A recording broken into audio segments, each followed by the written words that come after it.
raadiyoo sagalee walabummaa Oromiyaati.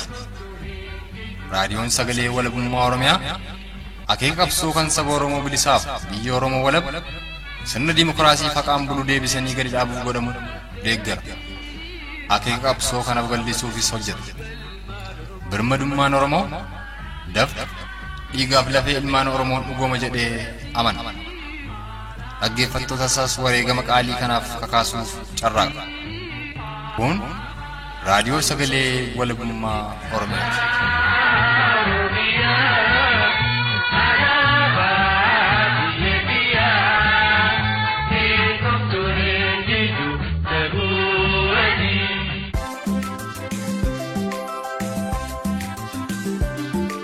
Sagantaa tamsaasa kallattii raadiyoo sagalee walabummaa Oromiyaa dilbata bitootessa bultii 7 bara 2021tiif waan qindeeffanne qabannee dhiyaannee jirra. Ijoolleen muummeffannaa kurfii keenya guyyaa har'aas waraanni bilisummaa Oromoo WBO'n giddugaleessa Oromiyaa keessa sossoo'u akkaan jabaachuu lola tibba darbe waraana bilisummaa Oromoo WBO giddugaleessa Oromiyaa keessa sossoo'uu fi loltoota nyaaphaa takkaa'uu Impaayera Itiyoophiyaa gidduutti geggeeffame irratti loltoonni diinaadhaa hedduun waraana bilisummaa Oromoo WBO'n ajjeefamuu gariin ammoo harka kennatuuf booji'amuu kanaan walqabatees hawaasni Oromoo naannoo sanii waraana mootummaa kuneeffataa Impaayera Itiyoophiyaadhaa sadarkaa gad aanoodha haga ajaja ol aanootti jiran kanneen WBO'tti harka kennatan WBO'tti harka kennatuun warraadhaa shakkii shiraaf harka kennatan jedhu hawaasa Oromoo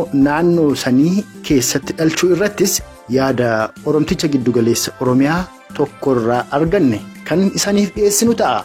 Kanattis dabalataan halkan bitootessa bultii 5 bara 2021tti ajjeechaa suukanneessaa Onaadaa Bargaa magaalaa Reejjii Mokoodaa keessatti namoota 2 kanneen eenyummaan isaanii aga ammaatti hin beekamin irratti hidhattoota mootummaa shiftaa biltsiginnaan geggeeffamee fi akkasumas Oromtichi dhalataan Onaadaa Bargaadhaa obbo Faayisaa Qananii ka jedhaman abbaan maatii galgaluma sana Onaadaa Bargaa ganda ulaa Gooroo jedhamu keessatti hidhamanii ka gidirfamaa turan mana hidhaasanii gadi baafamuudhaan rasaasaan tumamanii ajjeefamuun reeffi isaanii daandii irratti gatamee erga bulee booda hawaasni Oromoodhaa gandasanii ganama Oromoota eenyummaan isaanii hin beekamne kan hidhattoota mootummaa shiftaa biltsiginnaan ajjeefamanii fi Oromticha dhalataa honasanii kan galgala wal fakkaataa ajjeefameedhaa fuudhuun awwaaluu dabalataanis Onaadaa Bargaa ganda Coqorsaa keessatti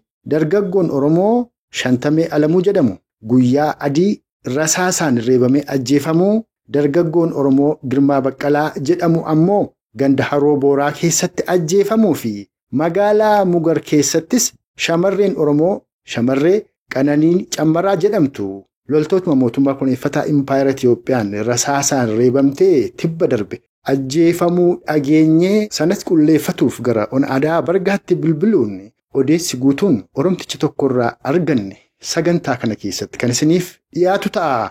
Nagaas hin daganne hordoftootaaf dhaggeeffattoota keenya jaallatamu ta'us lafa nagaan hin jirretti nagaan wal fuudhaniif nagaan himatan hin jiru.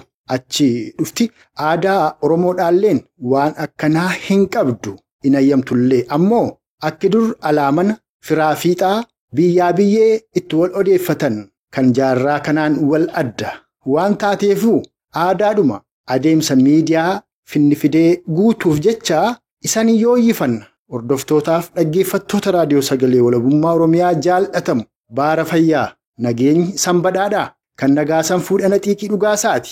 Anis hanaa dhufu isaniin jechaatuman dursa haala Oromoonni giddugaleessa Oromiyaa konyaa Salaalee keessa jiranii fi tarkaanfilee boonsoo dhiyeenya kana waraana bilisummaa Oromoo giddugaleessa Oromiyaan fudhatamaa jiran akka shakkiitti ammoo loltoonni Koloneel Abiyyi Danuun waraana bilisummaa Oromoo WBO'tti harka kennatuurraa hawaasni Oromoodhaa shakkii qabaatu shakkiin sunis maalirraa dhalatee fi qabxiilee akka akkaa kaasuun kan Oromticha giddugaleessa Oromiyaa konyaa Salaalee waliin tolfanne saniif dhiyeessuun kan afettis waliin tarkaanfanna sunis muuziqaa ce'umsaa kana booda eegala itti dhiyaadhaa.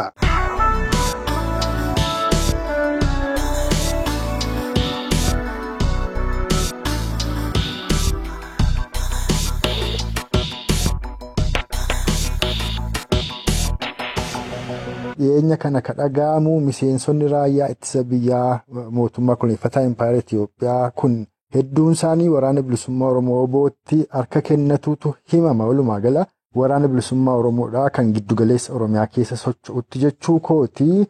Warra kanarraa ammoo hawaasni shakkii qabaata. Meeshaa isaan qabatanii deemanis ammoo qaamumti isaaniiyyuu warra leenjii addaa qaban fakkaatu. Akkuma beekamu bara 2008 keessa Kamaal Galchuuf warreen isaa waliin turanii ergama qabataniitu mooraa qabsoo bilisummaa Oromoo seenanii qabsaa'otas facaasanii hawaasa Oromoo sammuu kutaadhaan qoqqoodanii. Kanarraa kaaniitu hawaasni sodaa qaba. Warra kanarraa dabalataan ammoo wanni biraanii ajjeechaa fidhaaf gidirfamni giddugaleessa Oromiyaatti keessumaa konyaa Salaaleetti akkaan ammaatee jiraas jedhama. Mee jalqaba irratti dhimma waraana mootummaa Koloneel Abiyyi takkaa'uu nafxanyaadhaa dhiyeenya kana giddugaleessa Oromiyaatti hoobootti harka kennatan jedhan kana dhageessaniittu isinoo akka qaama hawaasaatti yaaddoo qabdu kan Oromoonni kaan yaaddaan kana attamitti ilaaltu? Ana kuyyuu ganda Baadoo Walincoo iddoo jedhamutti lolatu ture. Lola cimaatu deemaa ture. Lola sanirratti qaamni mootummaan baay'ee warri waraana mootummaatirraa gara nama 50tu wareegame jedhama. Amma ragaa qabnutti wanni godhame wanna baay'eetu godhame lolli baay'eetu godhame dararaan baay'eetu ture. Haa ta'u malee milkaa'uu hin dandeenye. Namoonni harka kennatan dhugaadhaan harka kennatan jiran koloneelota sadarkaa koloneelotaatiin namoonni harka kennatanii qabaman jedhaman jiru. Kun immoo akkuma kunoo muuxannoo kana dura turerra bara 1999 akka lakkoofsa Itoophiyaatti mooraa qabsoo Oromoo keessatti garaagarummaan uumameera. Ammas of eeggannoon hin barbaachisa. Of eeggannoo guddaatu barbaachisa. Warri kun ergama fudhatanii seenuu danda'u. Dhugumaan immoo quuqamni itti dhagaamee toonii quuqamaaf seenuu danda'u. Maalumaafuu of eeggannoon hin badu. Of eeggannootu barbaachisa. Of eeggachuu qabu. Shakkiin uummataatis waan sirriidha. Waan ta'uu qabus jara kana hoo danda'ame buufata amma irra jiran kanarraa hoo danda'amellee adda diigamanii iddoo adda addaatti bittinnaanii akka isaan to'ataman to'annoodhaan jechaadha. Yoo hin lollas jedhan to'annoodhaan akka to'ataman gochuun barbaachisaa. Of eeggannoon hin barbaachisa. Tooftas ta'uu waan danda'uuf jechuudha. Waraanni bilisummaa Oromoodhaa akkuma guutuu Oromiyaattu sochii bareedaa tarkaanfii bareedaa fudhataa jira. Ammoo giddugaleessa Oromiyaatti akka malee diina hafuura kutaa jiruu jedhama. Giddugaleessa Oromiyaa immoo Finyaan Finfinnee jala yookaan galma Minilikitti dhiyaachaa jira. Hooboon kiiloomeetira 70 fi 100 jiras jedhama. Yeroo kun ta'utti humni agas baay'atu kun yeroo tokkotti sadarkaa koloneelaatti ka jiru dhaqee hoobootti kennatuun kun bifa biraan akkatti ilaalamu qaba laataa meesiin kanarratti maal jettu? Ammoo miseensonni waraana bilisummaa Oromoodhaa ajajoonni waraana bilisummaa Oromoo booda amma jiran kun dammaqiinsa warra qabanidha. Dammaqiinsas waan qabaniif shira diinaas waan beekaniif ganna lamaan kana shira karaa garaagaraadhaan deemu irra aananii hiikkatuu didanii qabsootti fufanii arra ga'anii isa kana ga'a. Of eeggannoon tolchuu ennee yaan ammoo yeroo kanatti warri kun dhaqanii harka kennatuu kana sin attamitti ilaaltu? Dhaamsas immoo gabaabsitanii dabalata yoo qabaattan hawaasa Oromoofis miseensota waraana bilisummaa Oromoo boofis. Namni karaa lama laaluu qabna illee yaadnu karaa kana tokko dhugaa jiru dubbachuudha fi waraanni bilisummaa Oromoo hamileen inni qabuu fi leenjiin ga'umsi inni qabu mootummaatiin walitti hin dhufu jechaadha. Walitti hin dhufu waraanni bilisummaa Oromoo baay'ee kan leenjii baay'ee ogummaa kan qabu toofta loltummaatiin baay'ee kan gabbateedha. Kunis akka warri gurguddaan kun harka itti kennatan gochuu danda'a karaa cimina waraana bilisummaa Oromootiin jechaadha. Dhiibban mootummaa irraa uummata Oromootii irra ga'uus akka waraanni mootummaa kun gara waraana bilisummaa Oromoo deeman gochuu danda'a. Dhiibbaadhaan jecha quuqamni warri qabu gara dhaquu danda'an kun karaa kana laaluu qabna. Karaa biraa immoo namni baay'ee wanni shakkuu ergama qabaachuu danda'u. Ergama qabaachuu danda'u dogoggorri kana dura uumame sun akka uumamne ilaaluu qabu. Lammata immoo akka lammaanii gara ciminni ijoolleen qabdu ciminni waraanni bilisummaa Oromoo qabu hamileen waraanni bilisummaa Oromoo qabuu fi hamileen waraanni mootummaa qabu fardaa fi lafa waliin argu. Waraanni mootummaa kan naqu dirqamee dhaqa. Dirqamee duubaan nan du'aadha kan naqu. Suni nana jiisaraaf kan naqu nammoo irraa fidha. Irraa inni hiikkata. Harka kennate harka lattaa kennatu kan akka kennachuu jiisin irraa fudhadhaa kan naqu hamileedhaan waraanni bilisummaa Oromoo. Hamla isaaniitu waliin argu. Dhugaa jiru dubbachuuf jechaadha. Itti duudanii yeroo waraanni mootummaa namni 300 ta'u waraana bilisummaa Oromoo mo'achuu dadhabee meeshaatti gatee dheesse. Waraana bilisummaa Oromoo nama 8. Waraanni mootummaa nama 300 ol ta'u jechaadha. waliin argan naamleen jara waliin argu cimina waa'ee ciminaati kana sana jillee dubbachuu hin dandeenyu namni beeka waa'ee beeka jechaadha waraanni bilisummaa Oromootii fi waraana mootummaa yoo ilaalu. Kan biraa uummatni of eeggannoo baay'ee barbaachisa bakka diiguus akka seenne diiguu danda'anii seenanii namoonni ergama qabaatan jiraachuu danda'anii baay'een isaanii harka kennachuun nama shakkisiisuu qaba waan uummannis waan shakkuu qabu sirriidha kunis of eeggannoo godhamuu qaba jedhee yaadaan karaa qaba. Ulfaadhaa ammas kan gara dararaa hawaasa Oromoo konyaa Salaalee irra ga'aa jirutti osoo hin tarkaanfanne giddugaleessuma Oromiyaa kana konyaa Salaalee dabalatee waraana mootummaa Koloneel Abiyyi takkaa'uu nafxanyaa yookaan biltsiginnaa kanaan alatti waraanni mootummaa Eertiraadhaa lakkoofsaan gara 500 ta'an qoqqoodamaniitu irra raabsamanii jiru jedhama. Hona ejereedhaa baatii 3-4 ta'eera humnoonni naannoo Amaaraadhaa erga magaalaa ejeree seenanii achirraa bobba'anii Oromoota ona saniif naannoo sanii gidirsuu jalqabanii inni amma waraanni Eertiraadhaayyuu seenee jira giddugaleessa Oromiyaa kan lakkoofsaan 500 gadi hin taane jedhamu kunoo attam odeessa qabdu yookaan qabatamummaa odeeffannoo kanaa qabdu laata?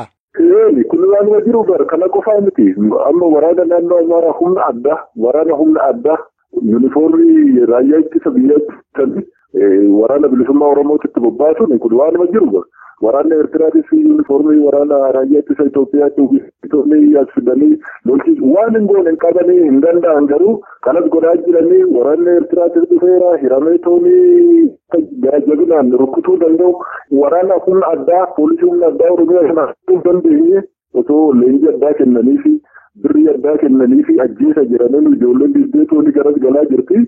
Kanaafuu waraana mootummaa warra Eertiraa irraa fudhatee fi waraana naannoo Amaaraatti dhufe liyyuu haayilii jedhanii yuunifoormii uffisanii toona akka ijoollee Oromoo garajabinaan lafarraa fixan uummata akka garajabinaan qeerroo akka lafarraa fixan hidhaadha baasanii as bichaa miti aadaa barga dhiyoo kana gaddaa kana nama sadii gadi baasanii mana hidhaate ajjeesan dubartii hojiidha galtu karaa irratti ajjeesan. Haati lamatti jechuudha. Kana namni gadi baasanii mana hidhaadha ajjeesuun ijoollee hidhuun qote bulaa iddoo qonna ofiiti nama qonnaa galu nama haamaadhaa galu nama haammatee galu nama ooyiruu ofii tasabbatee galu dararuun waan beekamaa waan baramaa namni uummanni kanatti baree dararaan kana jennee toonni lakkaa'uu hin dandeenye manni hidhaa guute mana barnootaa turan amma FTC bakkaatti wannoo giddugala qonnaa bakka itti qonnaan bulaatti leenjisanitti namni hidhamaa jecha namni hidhaa dararaani haasa'amu wanni haasa'amu kana sana jedhanii toonni lakkoofsan kaa'uu dandeenye hin jiru. Salaan immoo maaliif kan cabsuudha itti bobba'anii karoora itti gaafatanii hamma danda'an aanan 5 yeroo kanatti jecha aanan 5 humna godhatee laatti nuyi bilchiginnaan barbaannu aanan 5 jechaadha waraana Oromootiin aanan amma sirriitti lolachaa jiru aanaa kuyyuu aanaa hagidabuu adootee aanaa dagam yaayya bullallee aanaa warra jaarsoo darbee aanaa darraatirra kun amma didanii mootummaan humnaan jechuun jira jedhanii namni biiroo seenee bahaa kan kanarraa hafe hundi waraana Oromoo deeggaraniiru kana hin cabsina Salaalee irraa cabsina jedhanii taaksifoorsii Oromiyaa irraa hundeessanii masajjaa kaabilee Oromiyaa irraa achirratti baasan Salaalee irratti ana tokko irratti ani nam beekaa hidhabuu agootee nama 16 itti bahee kuyyuu nama 10 itti bahee dagamis akkasuma namni itti shiramee duulatti duulanii ta'anii hidhanii dadhaban uummanni biiluu hin dandeenye uummanni kan jiru waraana bilisummaa Oromooti wajjin homaa gochuu hin dandeenye uummata dararaa jedhanii isaan yeroo gabaabaa kanatti cabsinaa qabsoon naannoo kanatti laafaa ture hin cabsina jedhanii yaalanii hin dandeenye danda'aa hin jiran. Shawaa lixaatirraa addaa bargaa meetaroobii cobii amma harka mootummaa harkaa baheera jechuu dandeenya bakka kanatti keewwannu mootummaa irratti isaara guddaan kan ga'e jechaadha. Laga mogor kana wal qabate gilla barate bakka kanatti mootummaan olii gad urgufamee uummata nagaa karaa irra fidee ajjeesee kan qafaa'us galgalatti gataa jiru hidhaa kana san jennee tooni haasa'uu hin dandeenyu waa'ee hidhaa ajjeechaan mana hidhaatti baasanii ajjeesuun nama hojiidha galu ajjeesuun ajjeesuufatti gatuun dhuunfaa yookaan bineensi nyaatee namni arguun kun waan baramaa ta'eera nu biratti wanna kolfama jennee himannuu miti kana waan jiru dararaan biyya sana jiru jechaadha. Maa'ii irratti egaa waraanni bilisummaa Oromoo bifa kanaan socho'aa jira nyaaphis akkasitti itti deemaa jira uummanni Oromoos akkuma guutuu Oromiyaatti dararamaa jira dararaa amma Oromoof Oromiyaadha mudataa jiru kanatti furmaata maa'ii gochuuf maaltu fala ka jedhuufi galmi qabsoo bilisummaa Oromoo immoo eessaa isa jedhu arras irra deebinee uummata Oromoo yaadachiifnee marii keenya goolamnu maaltu fala galmi qabsoo bilisummaa Oromoo eessa?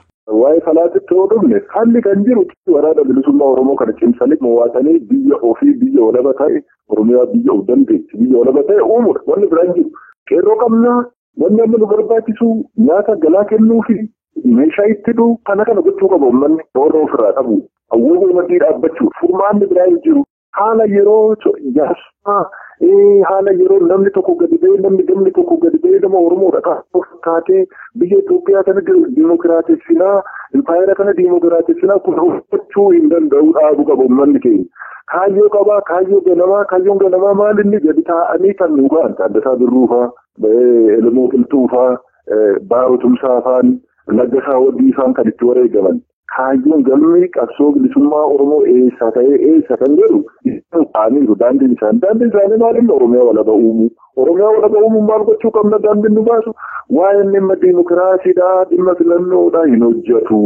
Danda'anii qawwee ofii jabeeffatanii ijoollee ofii jabeessanii ijoollee bosonatti baate kana jabeessanii akka hin duulofu akka rasaasan dhabne meeshaa maddii dhaabbachuu dinagdee maddii dhaabbachuu hamilee maddii dhaabbachuu jajjabeessuu ijaaruu kana kan furmaata ta'u malee namni gamni tokko boru gadi bahee mootummaa naannoo Oromiyaa keessa uummanni Oromoo akkas ta'e Itoophiyaa kana diimokiraatessina Itoophiyaa kana nutu ijaare dhiiga Oromootiin ijaaramte Itoophiyaa kuni callisaniituma waan hin taane seenessuu dhaloota dogoggorsuu dhaloota irratti gabrummaa daraarsuu malee furmaanni tokko ta'uu danda'u. Adurree fi hantuunni wajjin jiraachuu hin danda'u. Biyya kana keessa adurree fi hantuutatu sanduuqa tokko keessa jira. Hidhanii tolee sunis kan jalaatee fuudha. Jireenya akkasiitu uummanni kan jiraatu. Jireenya adurree fi hantuuta keessa bahuu qaba uummanni ishee. Baay'ee biyya ofii, biyya isaa, biyya Oromiyaa, biyya kalee biyyoonni keenya nu hundeessan biyya sana hundeeffachuu qaba. Uummanni Oromoo karaa kana jabaachuu qaba. Waraana bilisummaa Oromoo jabeeffachuu qabaadha. Nu jennu kaayyoodhaati malee nama abbitamuu qabu. Yeroo wajjin jijjiiramuu qabu. Kaayyoo dhaabbataa qabaachuu qaba.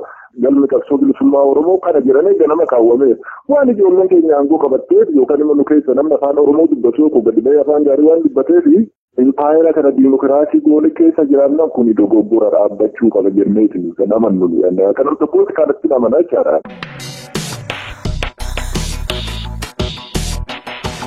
Kan nama dhageessan kun tarkaanfiilee boonsoo dhiyeenya kana waraana bilisummaa Oromoo WBO'n giddugaleessa Oromiyaatti fudhatamaa jiru gochaalee ammeenyaa mootummaa kunuunfataa impaayera Itiyoophiyaan hawaasa Oromoo giddugaleessa Oromiyaaf guutuu Oromiyaadhaa mudataa jiru. Akkasumas hawaasni Oromoodhaa giddugaleessa Oromiyaas haa ta'u kanneen miidiyaatti dhiyeenya qaban warri loltoonni Koloneel Abiyyi dhiyeenya kana giddugaleessa Oromiyaatti waraana bilisummaa Oromoo WBO'tti harka kennatu dhaga'an jiila yookaan mudannoo kana dura loltoonni nyaaphaadhaa mooraa qabsoo bilisummaa Oromoo seenuun gaaga'ama qaqqabsiisan waan qabaniif sanarraa ka'anii yaadda'uu isaanii ilaalchisuun marii Oromticha giddugaleessa Oromiyaa konyaa salaalee waliin qaban irratti yaada Oromtichi nuuf qoode isaniif dhiyeessaa armaan baaneerra. Kanatti immoo aansuudhaan achuma giddugaleessa Oromiyaa wana Ada'aa Bargaatti bilbiluun duguuggaa sanyiidhaa qindaawaa hidhattoota mootummaa shiftaa biltsiginnaan dhiyeenya kana hawaasa Oromoo mudataa jiruu fi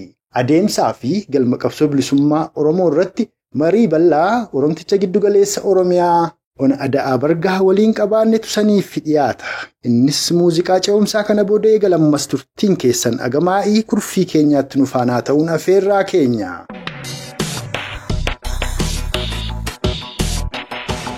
Egaa giddugaleessa Oromiyaatti waraanni bilisummaa Oromoo WBO'n tarkaanfiilee boonsoo fudhataa jira. Sanuma immoo hordofuun loltoonni, poolisoonni, milishoonni mootummaa kunuunfataa impaayera Itiyoophiyaa amma Koloneel Abiyyiin durfaman kun onoota godina Shawaa Lixaattis akkasumas gara Salaaleettis walumaa gala guutuudhuma giddugaleessa Oromiyaa akkuma guutuu Oromiyaatti immoo Oromoo obbaasaadha jiranii. Dhiyeenya kana ona Ada'aa Bargaa keessatti Oromoonni ajjeefamanii reeffi isaanii bakkeetti argama ammoo eenyummaan isaaniiyyuu hin beekamu jedhama. Egaa kutaa tokko Oromoo fuudhanii ukkaamsanii kutaa biraa geessanii ajjeesuun waanuma barameedha. Isin egaa dhalataamaaf jiraataa naannoo saniitiin dhaga'ee mee haala Oromoonni giddugaleessa Oromiyaadhaa ona Ada'aa Bargaa akkuma waliigalaatti ammoo waan quba qabdan uummata Oromoof qooda. Egaa silaa akkuma beekamu dubbiin ajjechaatii fi kun illee haaraa uummata Oromootiif natti hin fakkaatu. Isa kana keessatti dhugaadha. Guyyaa lamaan sadanii kana keessa namooti mana hidhaatii ba'anii ajjeefamanii daandii irratti gatamanii reeffi isaanii ijoolleen yookiin uummanni karaa irratti argee itti wal waamaa turetu jira. Isaan kun immoo dhuguma dhalootaan aanaa kana jennee yoo ilaallee aanaa keenya kana miti eessa akka dhufanii ajjeefamanii gaa manuma hidhaatii baafamanii ajjeesuu malee dhalootaan akka as hin taane illee ni beekna. Namoota lamaadha ganda Reejjii irratti kan ta'e. Egaa akkuma isin tuqxan ajjeechaan akkasiin kun guutuudhuma Oromiyaa keessatti deemaa jira. Ammoo Oromoon ajjeechaa saamichas gidirfamas gubaatii qabeenyaa koloneeffattoota mootota Habashaan dhufaa darba irratti raawwatu kan ofirraati hambisuuf yeroo itti qabsoo dhiise hin jiru. Addi bilisummaa Oromoos akkasuma waraanni bilisummaa Oromoo wooboonis lubbuu isaa jijjiirraa hin qabne biyya isaa Oromiyaaf saba isaa Oromoof kennee erguma gaafa addi bilisummaa Oromoo hundeeffame falmaatti jira. Ammoo warraaqsa takkaa'uu mormii barkuma 2014-15 keessa eegalee eega 18tti miseensota qeerroo bilisummaa Oromoof hawaasa Oromoo bal'aan deeme akka inni gufatu shoora olaanaa akka taphate hayyootuma Oromootii akkasumas jaarmoota siyaasaa xiinxaltoota siyaasaa ammoo warra miidiyaa Afrikaa qabantu Oromoo burjaajeesse ilmaan abbaa garaan ilmaan abbaa gadaa jedhan Oromoo gabrummaa hamtuutti deemtuun bilisoomte jedhaniitu teessisan kanatu rakkoo ammaa kana dhalche jedhama. Sana keessatti ammoo galmuma qabsoo bilisummaa Oromooyyuu Oromoo kan wallaalsise qaamotumaan amma maqaadeef kabiroodhaa jedhama.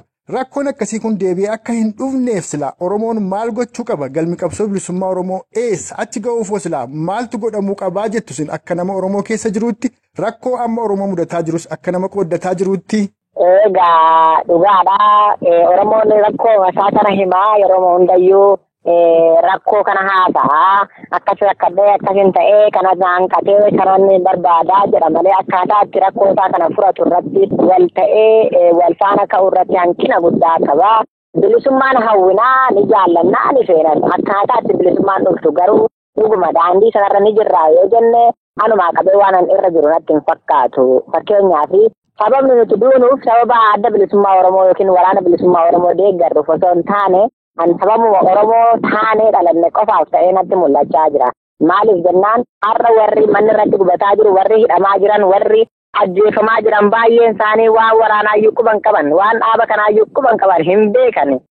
Isaanuma kanatu gaffuudhamee ajjeefamaa jira. Isaanuma kanatu manni irratti gubataa jira qe'eerraa ari'amaa jiru. Kana jechuun koo warri waraana deeggaran ni hafu jechuu koo osoo hin taane Oromoon sababa Oromummaa isaatiin Waaqni isa uume biyya isaa Oromiyaan heera uumaatiin kennamteef kana qofaaf ajjeefamaa jira, hadamfamaa jira.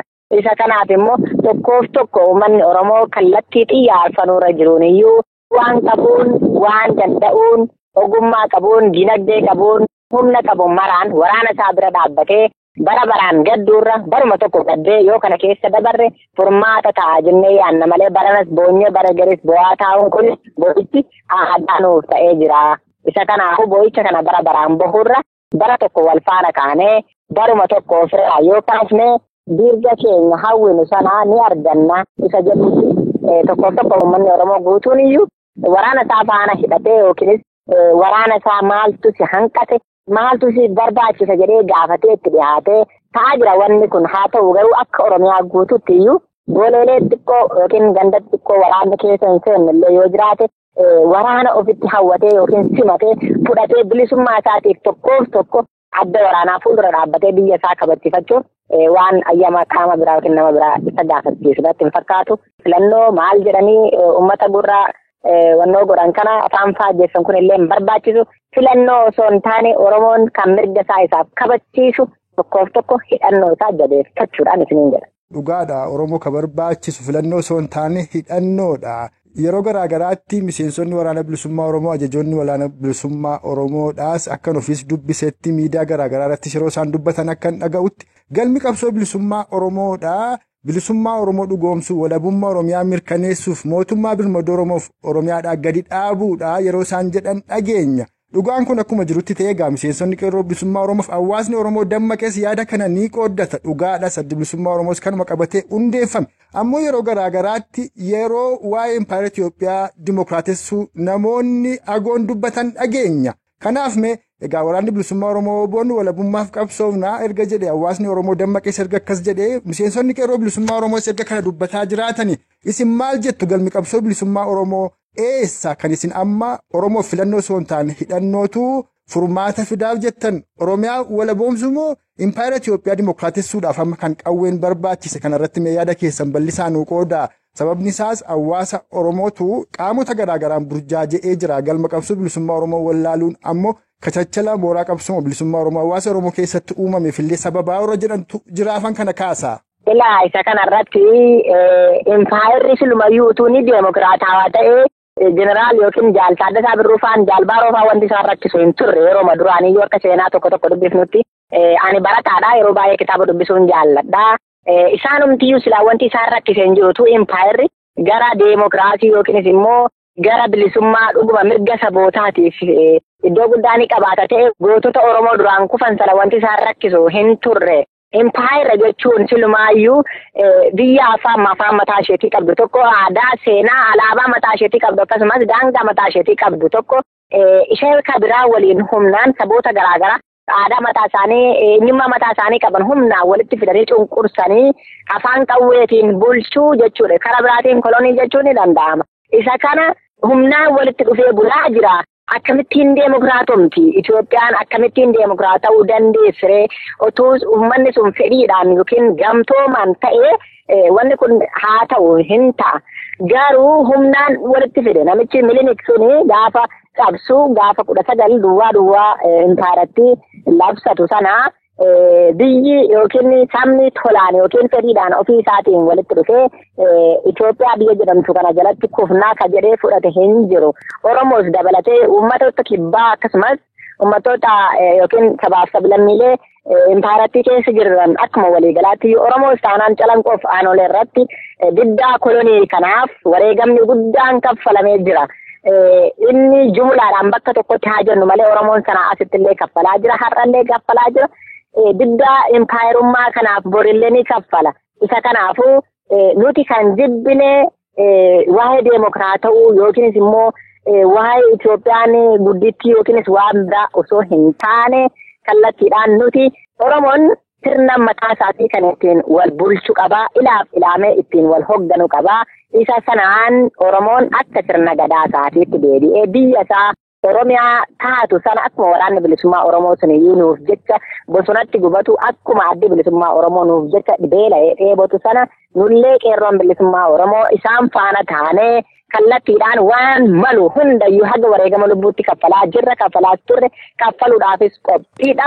Isa kanammoo waraana keenya faana taanee galmaan ni geenya jedhee waanan shakku tokko illee hin qabu waan ta'eef uummanni Oromoo deemokiraatawaa maaloo sana osoo hin taane bilisummaadha.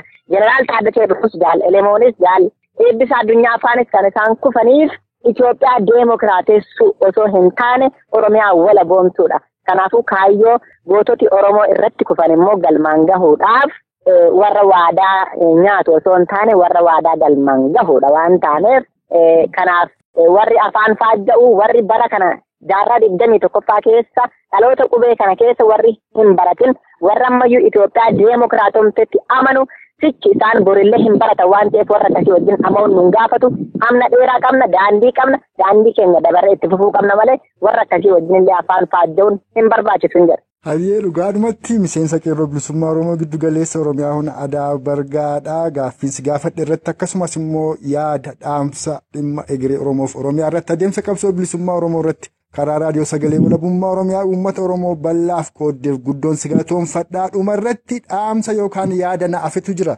jettu yoo qabaatte gabaabsi itti dabaladhu. Dhaamsa wantiin qabu tokko yoo jiraate uummanni Oromoo gaafuma aaru yookiinis immoo gaafuma mufate yookiinis immoo gaafuma wanti tokko taate gabba'ee hooy jedhee galaa inni sun immoo hooy jedhee galuu isaa qofa yoo hin taane irra darbee gama arrabsuu yookiin gama tuffii saboota biraatiin nutti godhamaa jira waanta ta'eef uummanni Oromoo gaafuma gabba'u waan gabbaheef beekuu danda'u qaba. Nuti nama dhuunfaatiif miti kan qabsoofnu haa ta'u immoo nama dhuunfaa keenyallee kabajuu danda'u qabna. Garuu nama dhuunfaatiif miti an abbaa fedhayyuu haa ta'u kaayyoo uummanni Oromoo irraa dhufaa ture sana galmaan gahuudhaaf namni kamiyyuu kabaja qaba kan irra jiru haa ta'u nama dhuunfaa yoo du'e awwaallannee qabsoon itti fufa malee waan nama dhuunfaatiif jecha achi nu butus as nu butus hin qabu. Uummata keenya kan dhumaa jiru daa'imman keenya ayyolee keenya warra humna hin qabne ilaaluu qabna malee warra ilmaayyuu sagalee addunyaa yookiin gurra addunyaa qaban kanaaf jecha guyyaama tokko gabbaanee wajjinee namni dhumee galaa horii sanumaa isaan sanumaa. Waraana keenya waraana bilisummaa Oromoo jabeeffannee kan isaan sanaafillee warra mana hidhaa jiruufillee furmaata ta'u waraana kanaadha waanta ta'eef waraana kana jabeeffannee kallattiidhaan waraana keenyaaf waan malu hunda haga wareegama lubbuuttillee taanaan dhugaadha nan beeka akka qeerroo aanaa keenyaatti ta'u akka godina keenyaattis akkuma Oromiyaa guutuuttillee ni kaffalaas jirra. Isa kanaafu waan malu kaffallee waraana kana jabeeffannee warra hidhamellee kara filannootiin osoo hin taane isaan kara hidhannootiin bahu waanta ta'eef Itoophiyaan kara nagaa hin beektu waan taateef kara isheen afaan isheen beektu sanaan hayyoota keenya mana hidhaatii akka waraanni keenya nu baasuuf dhaamsa itti dhaammanna. Isa kanammoo kan jabeeffatu waraana keenya numa waan ta'eef waraana keenya haa jabeeffannu, beekaa keenya faana haa hiriirru, uummata keenya wal haa kabajnu akkuma durii sanatti biyyi keenya immoo haga bilisoomtutti wareegama lubbuu dhiisee wareegami sanaa olii yoo jiraatillee ni kaffalla. Itoophiyaaf harka laannuun jedha kanuma.